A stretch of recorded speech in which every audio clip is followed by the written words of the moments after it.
मिश्राइन की तीन बहुएं, रमा, रीमा और रितु। रमा सबसे बड़ी थी, उसके बाद रीमा और सबसे छोटी रितु। तीनों देवरानी जेठानी में बहुत बनती थी। तीनों का स्वभाव भी एक सा था। तीनों बहुएं बहुत चटपटी थी। चटपटा खाना, चटपटी बातें करना, ऐसा लगता था जैसे चाट मसाले में लिपटी तीन चटपटी करारी भिंडी। तीनों रोजाना कुछ न कुछ बढ़िया चटपटा बनाती रहती थी। मिश्राइन को उनकी एकता देखकर खुशी भी होती थी, पर साथ ही रोजाना चटपटा मसाले वाला खाना खाने से दिक्कत भी होती थी। अरे रमा, ये टिंडे बहुत मसाले वाले बना दिए। तुम तीनों में से किसने बनाए हैं? हम तीनों ने मिलकर ही बनाए। थोड़ा मसाला मैंने भरा, थोड़ा मैंने और थोड़ा मैंने मिला दिया। वो तो बात सही है, तुम तीनों मिलकर एक साथ बनाती हो सब कुछ खाने का, पर इतना चटपटा अब इस उम्र में मेरे से खाया नहीं जाता। अरे माँ जी, अभी आपकी उम्र ही क्या है? अभी तो आप 20 बरस के हो। अच्छा, मजाक तो तुम तीनों से करवा लो, अपनी गलती नहीं मानोगी। अब तुम तीनों को तो कुछ कहना ही बेकार है। तुम तीनों में इतनी एकता है कि तुम तीनों एक दूसरे के ऊपर बात ही नहीं आने देती हो। मैं भी कुछ नहीं कह सकती। ठीक है, खा लूंगी। थोड़ी दही दे दो, वो मिला लेती हूँ।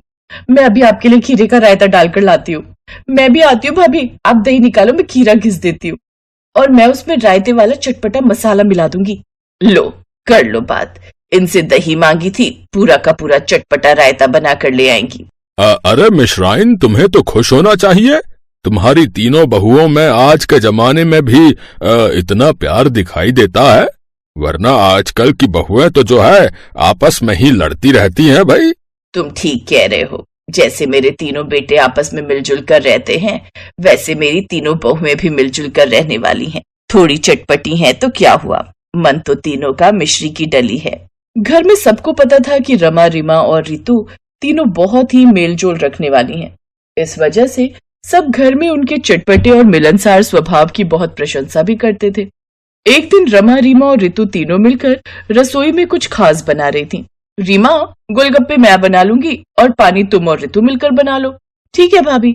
रितु, फ्रिज में से बर्फ, पुदीना, हरी मिर्च और नींबू निकाल ले। भाभी, इसके साथ थोड़ी आलू चाट भी बनाए क्या? वो भी बहुत मन कर रहा है।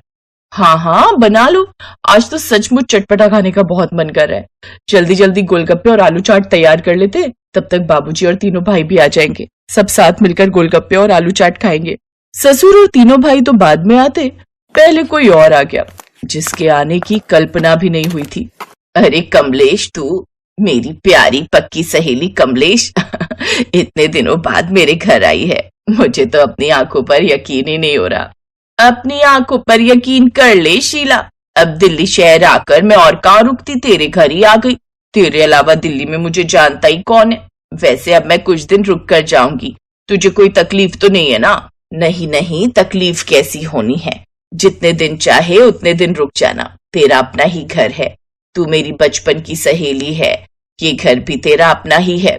बड़ी खुशी हुई ये सब सुनकर। ये क्या शीला, तूने अभी तक पोते पोतियों का मुंह नहीं देखा? तेरी तीनों बहुओं में से किसी को भी बच्चा नहीं हुआ, ये तो बड़ी हैरानी की बात है। अब मेरी दो बहुओं को ही देख लो, शादी के बाद साल भर के अंदर ही दोनों के एक एक बच्चा हो गया। बड़ी बहू के तो दूसरा भी होने वाला है। वो क्या है ना कमलेश, आजकल जमाना बदल गया है। बच्चे अपनी मनमर्जी करते हैं। अभी तीनों बहुएं जिम्मेदारी संभालने के लिए तैयार नहीं है। बाकी सब तो ईश्वर की मर्जी है, जब होना होगा तो हो ही जाएगा। वैसे तू क्या खाएगी? रमा, रसोई में क्या बना हुआ है? माँ जी, हम तो गोलगप्पे और आलू चाट बना रहे थे। गोलगप्पे और आलू चाट का नाम सुनकर कमलेश के मुंह में पानी आ गया, पर फिर भी वो मुंह बनाने लगी जैसे नाटक कर रही हो। गोलगप्पे और आलू चाट ठीक है। वैसे तो मैं इतना खट्टा चटपटा खाती नहीं हूँ, पर अब तुम्हारे घर आई हूं तो खा लूंगी। जाओ तुम तीनों वही ले आओ। कमलेश को गोलगप्पे और आलू चाट पसंद तो बहुत आए, उसे टेस्टी भी बहुत लग रहे थे, पर कमलेश अपनी आदत से मजबूर थी। वो किसी अच्छी चीज की तारीफ आसानी से कर दे, ऐसा संभव ही नहीं था। सच तो ये था कि कमलेश शीला की तीनों बहुओं की एकता से चल रही थी। कमलेश के खुद के घर में उसकी बहुएं बहुत बुरी थीं। कमलेश के साथ उसकी बहुओं का व्यवहार बहुत बुरा था। कमलेश को यह सहन ही नहीं हो रहा था कि उसकी सहेली शीला का परिवार इतना खुशहाल कैसे है। इस परिवार में तो फूट डालनी चाहिए। जब इंसान खुद खुश नहीं होता तो वो दूसरों को भी खुश नहीं रहने देता। ऐसी ही सोच कमलेश की भी थी। उसने मन ही मन ठान लिया कि वो यहाँ से जाने से पहले तीनों बहुओं में लड़ाई करवा कर जाएगी। अगले दिन रमा रसोई में अकेली खड़ी थी। तभी कमलेश मौका देखकर उसके पास आ गई और उसे भड़काने लगी। सबके लिए चाय बना रही हो बहू? जी मौसी जी, सुबह की चाय सबके लिए मैं ही बनाती हूँ, आपकी भी बना दी है। कितने अच्छे संस्कार दिए हैं तुम्हारे माता पिता ने तुम्हें। सुबह सुबह जल्दी उठकर नहा धोकर तुम रसोई में आ जाती हो और सबके लिए चाय बनाती हो। वैसे रीमा और ऋतु रसोई में दिखाई नहीं दे रही। मौसी जी, रीमा और ऋतु थोड़ा देर से सोकर उठते हैं। वो क्या है ना, रात को राकेश और निखिल देर से आते हैं। संदीप तो पहले ही आ जाते हैं तो मैं उन्हें जल्दी खाना खिला देती हूँ। वो फिर उन दोनों को खाना खिलाकर सोती हैं, इसलिए सुबह उठने में उन्हें देर हो जाती है। ओहो हो, तो बहू थक तो तुम भी जाती हो ना पूरा दिन। कायदा तो यही कहता है कि रीमा और ऋतु को भी तुम्हारे साथ उठना चाहिए, और तुम घर की बड़ी बहू हो तो उन दोनों को तुम्हें चाय बनाकर पिलानी चाहिए। तुम उनकी नौकरानी नहीं जेठानी हो, इसलिए जेठानी वाला हक रखो, फायदे में रहोगी। बाकी मेरा समझाना फर्ज था। कमलेश ने ईर्ष्या की चिंगारी फेंक दी थी। अब ये चिंगारी आगे आने वाले समय में एक भयानक आग का रूप लेगी या फिर खुद ब खुद ठंडी पड़ जाएगी, ये तो आगे आने वाला वक्त ही बताएगा। क्या बात है रीमा, बहुत देर से सोकर उठी हो? वो भाभी रात को ना ये लेट आए थे, फिर इनको खाना वगैरह। रीमा, अगर तुम देर से सोती हो तो मैं क्यों जल्दी उठूं? मैंने क्या तुम लोगों का सबका ठेका लिया हुआ है? तुम और ऋतु रोजाना देर से सोकर उठो और मैं सुबह जल्दी उठकर सबके लिए चाय बनाऊं? मैं तुम सबकी नौकरानी नहीं हूँ, ध्यान रहे मैं जेठानी हूँ तुम दोनों की, इसलिए कल से अब तुम दोनों भी जल्दी उठा करोगी। भाभी, अगर हम जल्दी नहीं उठते तो रात को सारी रसोई समेट कर सोते हैं। आप तो रात 9 बजते ही कमरे में घुस जाती हो कि मैं सोने जा रही हूँ, मुझे नींद आ रही है। वही तो, और देखो हम दोनों पर चिल्ला रही हैं। मतलब अब तुम दोनों एक तरफ हो गई हो। तुम दोनों को जरा सा मैंने सुबह जल्दी उठने के लिए क्या बोल दिया, तुम तो मेरे पीछे ही पड़ गई। मेरे से बात करने की कोई जरूरत नहीं है। हाँ हाँ तो ठीक है, हम भी आपसे बात करने के लिए कोई मरे नहीं जा रहे हैं। रमा गुस्से में अपने कमरे में चली गई। अब रीमा और ऋतु को जल्दी उठने की आदत नहीं थी और रमा ने उनके लिए चाय नहीं बनाई तो उन दोनों की भी लड़ाई हो गई। तुम खुद भी तो मेरे लिए चाय बना सकती थी ऋतु, तुम छोटी हो, मैं तुमसे बड़ी हूँ, इसलिए तुम्हें मेरे से पहले उठना चाहिए। भाभी, रीमा भाभी, ये आप गलत कह रही हो। मैं छोटी हूँ तो क्या दबती रहूंगी? मैं नहीं दबने वाली। कमलेश की चाल काम कर गई। धीरे धीरे करके तीनों बहुओं में लड़ाई हो गई। तीनों बहू अब आपस में बात नहीं कर रही थी। घर का वो रसोई घर का माहौल जो हमेशा चटपटी सब्जियों और चटपटी हंसी से महकता रहता था, वो अब बहुत ही बेस्वादी हो गया था। सास को समझ नहीं आ रहा था कि अचानक चटपटा स्वाद फीका कैसे पड़ गया और सच सबके सामने आ गया। कमलेश, तू मेरी पक्की सहेली होकर ऐसा कैसे कर सकती है? तूने मेरी तीनों बहुओं के बीच फूट डाल दी। तू तो मेरे घर रहने आई थी और मेरा ही घर उजाड़ कर जाना चाहती थी। मौसी जी, मौसी का मतलब माँ होता है। आप एक माँ होकर हम तीनों बहुओं को अलग करना चाहती थी। हम तो आपकी बेटी की तरह है ना। तुम्हारा परिवार बहुत अच्छा है शीला, तुम बहुत किस्मत वाली हो जो तुम्हें इतनी अच्छी बहुएं मिली हैं। उस दिन फिर से तीनों बहुओं की बातों और खाने में चटपटापन वापस आ गया और कमलेश भी बहुत हंसी खुशी विदा हुई।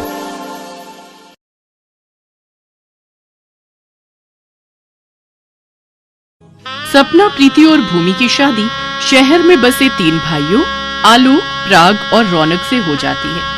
शादी करके तीनों जैसे ही अपने ससुराल आती हैं तो हाथ में आरती की थाली लिए उनकी सास जानकी उनका गृह प्रवेश करवाते हुए कहती है, आओ मेरी तीनों बहुओं, अब अपने पैरों से इस कलश को गिराकर अंदर आ जाओ।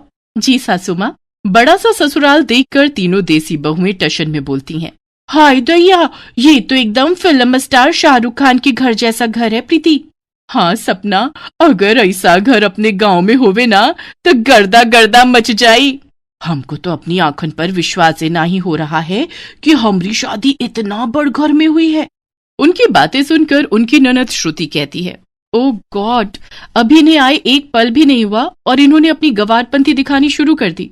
जरा अपने कायदे में रहकर बात करो ननद जी, आप हम तीनों बहनों के बारे में नहीं जानती हैं। अरे पूरे बनारस में हम तीनों बहनें अपने जुगाड़ूपन के लिए फेमस है, फेमस। ओहो, अब बस भी करो तुम ननद भाभी ने अभी से ही नोक-झोंक शुरू कर दी। चलो अब मेरे तीनों बेटे अपनी अपनी बीवियों को उनके कमरे दिखा दो।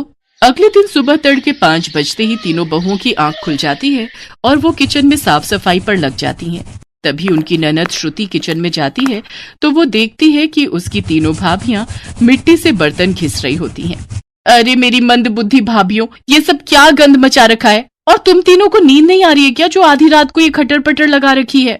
उका है ना ननद जी, हमरे गांव में तो सुबह 5 बजे सब जग जावत है और हमरे गांव में तो मिट्टी से ही बर्तन मांजते हैं। हाँ, इससे दो फायदा है, एक तो बर्तन भी अच्छे से चमक जावत है और साथ ही साबुन के पैसा के भी बचत हो जात है। अरे पर ये तुम्हारा बनारस गांव नहीं बल्कि मुंबई शहर है, यहाँ ये सब जुगाड़ूपन मत दिखाओ और अपनी ये सब बचकानी हरकतें बंद करो प्लीज। श्रुति तीनों जुगाड़ बहुओं को झड़प कर चली जाती है। ऐसे ही कुछ दिन बीत जाते हैं। एक रोज जब वो तीनों किचन में खाना बना रही होती हैं कि तभी सिलेंडर खत्म हो जाता है। अरे मोरी मैया, ये चूल्हा तो लगता है बिता गया। अरे बहू, रोटियां बन गई हो तो जल्दी से ले आओ। अरे बाप रे, अब क्या होगा? हमको जल्दी से अपना कौनो जुगाड़ लगाना होगा। तभी उनका ध्यान पूजा घर में रखी लकड़ियों पर जाता है। बस फिर क्या था, वो 4 ईंटें लेकर आती हैं और उसका चूल्हा बनाकर उसमें गर्मा गर्म रोटी बनाकर सबको खिलाती हैं। पता नहीं क्यों लेकिन कुछ धुएं धुएं की स्मेल आ रही है। सही कहा भैया। तभी उन सबकी नजर किचन में से निकल रहे धुएं पर जाती है। सभी दौड़ते हुए किचन में जाते हैं। अरे मेरी भोली बहू, जब किचन में गैस सिलेंडर है तो फिर तुम तीनों चूल्हा क्यों फूंक रही हो? सासू माँ, आपका सिलेंडर तो कब का बाय बाय बोल गया, इसीलिए हम जुगाड़ लगाकर चूल्हा जलाई लिए। वो सब तो ठीक है मेरी जुगाड़ू बहू, मगर तुम ये लकड़ियाँ कहाँ से उठा कर ले आई? सासू माँ, ये तो हम पूजा घर में रखी लकड़ियाँ लाए हैं। अपनी जुगाड़ू बहुओं की हरकतें देखकर जानकी कहती है, अरे बैल बुद्धि बहुओं, वो तो चंदन की लकड़ियाँ थी जिसे मैंने हवन के लिए मंगवाया था और तुमने चंदन की लकड़ियाँ रोटी सेकने में फूंक दी। ओहो, अब जो हो गया सो हो गया सासू माँ, अब हमको माफी दे दियो। इतना कहकर तीनों बहुएं माफी मांगकर मामले को ठंडा कर देती हैं। ऐसे ही समय बीतता है। फिर एक सुबह जब सब नाश्ता कर रहे थे तो गिलास में रखा जूस रौनक के फोन पर गिर जाता है और उसका फोन भीग जाता है। ओह नो, आज ही मुझे मीटिंग के लिए बाहर जाना था और आज ही इस फोन को भी खराब होना था। शॉप वाला तो इसे रिपेयर करने में 2-3 दिन का टाइम लगा देगा। अरे पति देव, अपना फोन हमको दो, हम अभी इसे बिना पैसा खर्च किए ठीक कर देंगे। अरे मेरी गवार भाभी, इस फोन को जुगाड़ की नहीं बल्कि दुकानदार की जरूरत है। अब अपनी कोई जुगाड़पंती करके भैया के इस फोन को डेड बॉडी में मत बदल देना। इसके बाद श्रुति उस फोन को कपड़े से पोंछकर कुछ देर धूप में रखकर फिर उसे चावल के कनस्तर में डाल देती है और ठीक 1 घंटे बाद फोन रौनक को देती है और टशन मारते हुए अपनी ननद से कहती है, का हुआ ननद जी, भेजा चकरा गया का हमार जुगाड़ देखकर? अरे वाह भूमि, तुमने तो सचमुच में 1 घंटे के अंदर ही मेरा फोन बिल्कुल ठीक कर दिया। देखा हमरा कमाल, फोन भी झट से ठीक हो गया और पैसा भी बच गया। अरे जुग जुग जियो मेरी प्यारी बहुओं, आज तो सचमुच तुमने बचत करके सर्वगुण संपन्न बहुओं वाला काम किया है। हाँ सचमुच, तुमने तो कमाल कर दिखाया। रौनक और सास के मुंह से तारीफ सुनकर उन तीनों बहुओं को शह मिल जाती है। ऐसे ही एक दिन जब सपना वैक्यूम क्लीनर से घर की सफाई कर रही होती है तो अचानक से वैक्यूम क्लीनर काम करना बंद कर देता है। अरे मोरी मैया, ये बिजली से चलने वाला झाड़ू तो बंद हो ही गवा, अब क्या करे? जल्दी से कौनो जुगाड़ सोच सपना, ताकि अपना कामो बन जाए और हमरे पैसे भी बच जाए। सपना ये सोच ही रही होती है कि तभी उसका ध्यान अपनी सोसाइटी के पार्क में लगे खजूर के पेड़ पर जाता है। अरे वाह, क्या जुगाड़ू आइडिया आया है हमरे दिमाग में। सपना सोसाइटी के पार्क में जाती है और खजूर के घने पत्तों को तोड़ने लगती है कि तभी वहाँ गार्ड आकर गुस्से में बोलने लगता है, अरे ओ बॉडम औरत, इन पेड़ों को क्यों तोड़ने में लगी हुई हो? अरे ओ चौकीदार बाबू, अगर ज्यादा चबड़ चबड़ की ना तो हम देंगे तो को एक उल्टे हाथ का, समझे? और वैसे भी ये पार्क तो हर बाप का है का? गार्ड को 4 बातें सुनाकर सपना खजूर के घने पत्ते तोड़ लाती है और उन्हें लेकर घर आती है और उससे झाड़ू बनाकर तैयार करती है और झाड़ू लगाने लगती है। तभी जानकी गुस्से में तिलमिलाते हुए उस पर बिगड़ते हुए कहती है, क्यों रे सपना बहू, ये मैं क्या सुन रही हूँ? तू सोसाइटी के गार्ड से लड़कर आई है और ये तेरे हाथ में क्या है? सासू माँ, ये झाड़ू है जिसे हमने खजूर की टहनियों से बनाया है। अरे वाह सपना, तूने तो कमाल कर दिया, भाई मान गए तुझे, छा गई तुम तो। अरे चुप करो तुम तीनों, भला इतनी कंजूसी करके भी क्या फायदा? तुम तीनों की जुगाड़पंती ना एक दिन सोसाइटी वालों के सामने हमारी धज्जियां उड़ाकर रहेगी। इस तरह तीनों जुगाड़ू बहुओं को घर वालों से खूब खरी खोटी सुननी पड़ती है। ऐसे ही वक्त गुजर जाता है। फिर एक सुबह प्रीति नाश्ता लेकर गुनगुनाते हुए अपनी ननद के कमरे में आती है। लगाई ले तू जब लिपस्टिक, जिला टॉप लागे ले, ओ जिला टॉप लागे रे। अरे ननद जी, ई लो नाश्ता पानी कर लो, दफ्तर खाली पेट ना ही जाना। हाँ, टेबल पर रख दो भाभी, अभी तो मैं अपने बाल सुखा रही हूँ। हेयर ड्रायर से अपने बाल सुखाने के बाद श्रुति नाश्ता करके ऑफिस चली जाती है, लेकिन उसी शाम काफी भयंकर बारिश होती है। अरे प्रीति, तुम मेरा वाला कुर्ता पजामा प्रेस करके रख देना, कल मैं ऑफिस वही पहन कर जाऊंगा। जी हमरे बलमा। इतना कहकर प्रीति अपनी ननद के कमरे में जाती है और उसका हेयर ड्रायर लाकर उससे अपने पति के कपड़े सुखाने लगती है, लेकिन तभी उसे तेज बिजली का करंट लगता है और वो चिल्लाते हुए कहती है, आरी मोरी मैया, मर गई रे मर गई, कौनो हमको तनिक बचाओ तो। सभी भागते हुए अंदर आते हैं और श्रुति जल्दी से बोर्ड का स्विच बंद करती है। अरे ये सब कैसे हुआ? प्रीति उसे सारी बात बताती है और श्रुति उन्हें खूब सुनाती है। भाभी, मैंने तुम्हें पहले भी समझाया था ना, आज अपनी बेवकूफियों की वजह से तुम्हारी जान तक भी जा सकती थी। मैं कहती हूँ अब तो अपनी इन जुगाड़पंथियों से तुम तीनों बाज आ जाओ, नहीं तो अठन्नी चवन्नी बचाने के चक्कर में एक दिन अपनी जान से हाथ धो बैठोगी। श्रुति बेटी बिल्कुल सही कह रही है, बहू इतनी कंजूसी भी अच्छी नहीं, और जिसका काम वो उसी को साजे, कोई दूजा करे तो बुद्धू बाजे। हमको समझ आ गया सासू माँ, अब हम कोनो भी काम में जुगाड़ नहीं लगाएंगे। ननद और सास की बातों से उन तीनों को अक्ल आ जाती है और वो तीनों अपनी जुगाड़पंती छोड़कर अपनी ननद और सास से शहरी तौर तरीके सीख लेती हैं और वो तीनों अपने ससुराल के रंग में ढल जाती हैं। Subscribe for more videos.